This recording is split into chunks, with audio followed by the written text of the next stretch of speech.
दोस्तों नमस्कार, मैं संजय मग्गू और मौजूद हैं देश रोजाना के डिजिटल मीडिया मंच पर।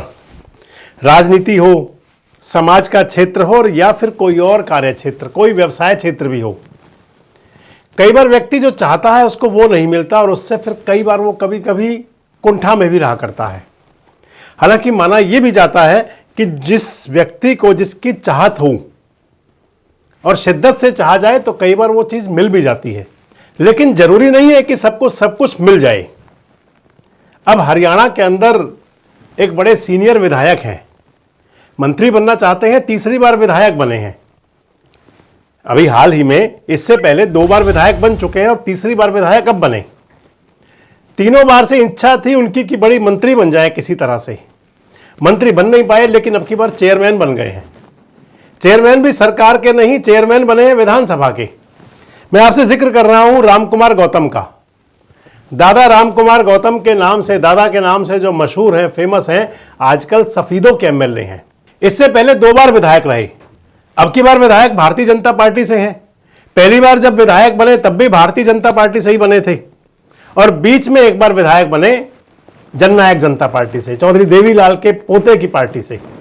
रामकुमार गौतम जब पहली बार विधायक बने थे भारतीय जनता पार्टी से 2005 में, तो उस समय 2 ही विधायक बने थे बस सिर्फ। एक विधायक रामकुमार गौतम बने थे भारतीय जनता पार्टी के और दूसरे विधायक बने थे पंडित जी, वो बने थे हसनगढ़ से। अब हसनगढ़ विधानसभा नहीं है आजकल।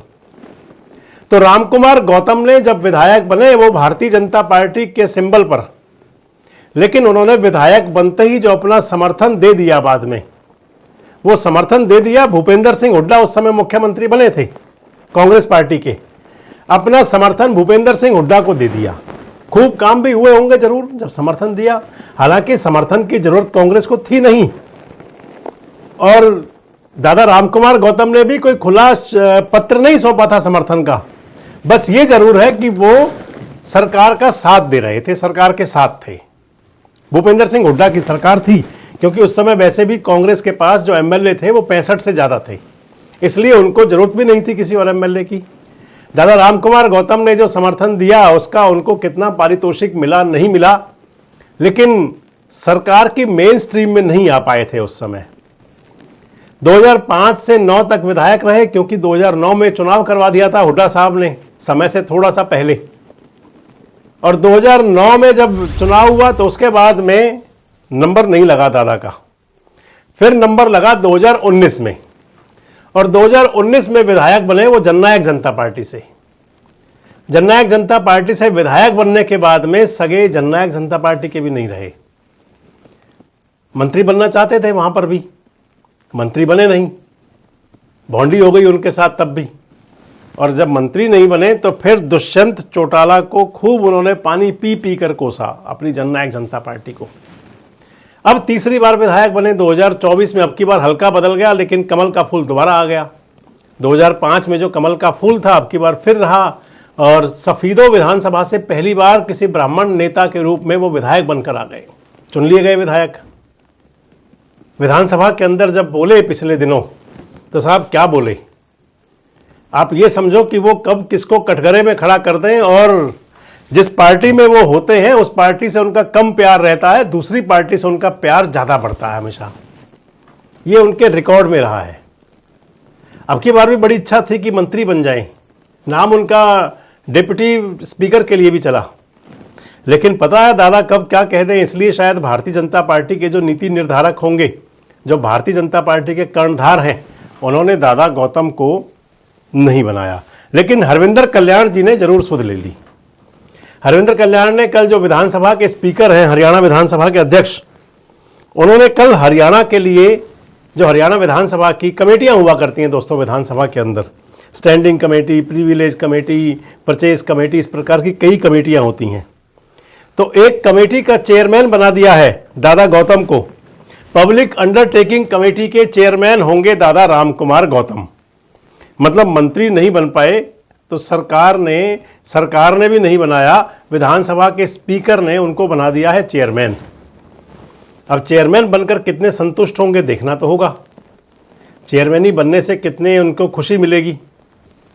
आप दादा रामकुमार गौतम का जो पॉलिटिकल, उनका जो राजनीतिक उतार चढ़ाव है, राजनीतिक सफर है, मैंने आपको पहले ही बताया कि 2005 में जब वो पहली बार विधायक बने तो उस समय तो उम्र 20 से आज जो उनकी उम्र है इससे 20 साल कम थी। जोश और जज्बा और जुनून ज़्यादा रहा होगा, बिल्कुल ज़रूर।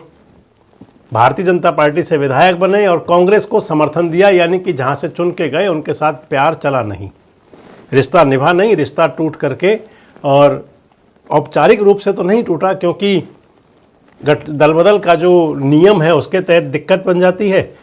विधायक तो बने गए टेक्निकली भारतीय जनता पार्टी के, लेकिन जो उनके गुण गाने थे वो गुण गाते रहे भूपेंद्र सिंह हुड्डा जी के।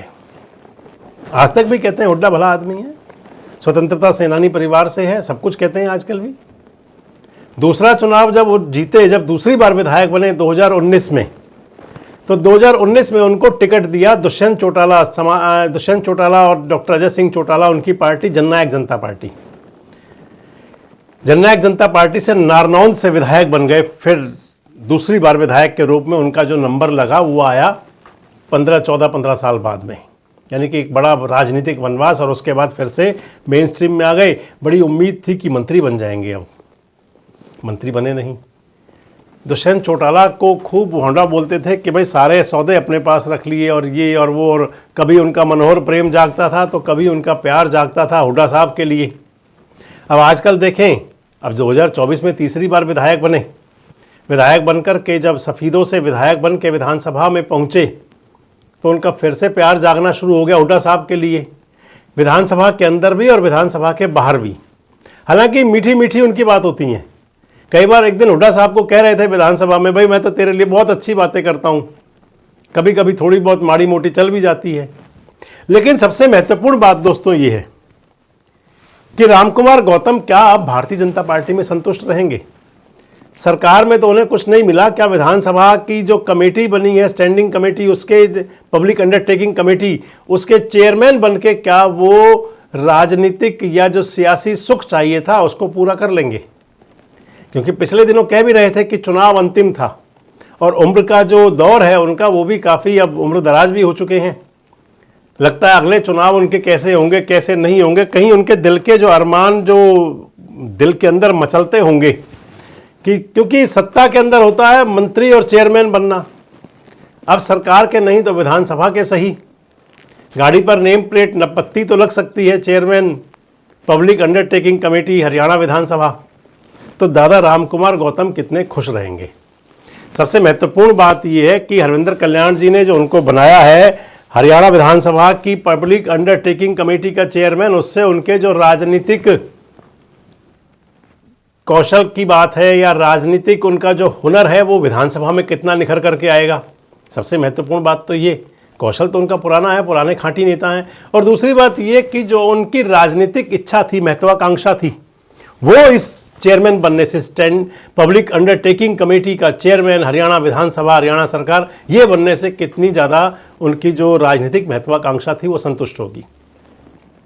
वैसे आपको क्या लगता है कि राजनीति के अंदर जो लोग जिस पार्टी से चुन कर जाते हैं, अगर उस पार्टी से चुनने के बाद में उसी पार्टी के नेताओं के प्रति उनका कभी मोह भंग होने लग जाए या कुछ ऊट पटांग बोले या हल्की बात आती है, तो उसको किस रूप में देखा जाना चाहिए? दादा रामकुमार गौतम क्या उनको सियासी कोई जो महत्वाकांक्षा थी वो पूरी नहीं हो पाने की वजह से कुछ ऐसा बोलते हैं, या फिर स्वभाव ऐसा है? और आपको क्या लगता है कि क्या वो अब विधानसभा की कमेटी का चेयरमैन बनके राजनीतिक रूप से कितने संतुष्ट रह पाएंगे? कमेंट्स बॉक्स में जरूर बताएं। जुड़े रहें हमारे साथ, देखते रहें देश रोजाना। हमारे साथ जुड़े रहने के लिए सब्सक्राइब करें देश रोजाना के YouTube चैनल को और नई वीडियो की नोटिफिकेशन पाने के लिए बेल आइकन जरूर दबाएं। अगर आप ये वीडियो फेसबुक या इंस्टाग्राम पर देख रहे हैं तो पेज को लाइक और फॉलो जरूर करें और ज्यादा से ज्यादा शेयर करें।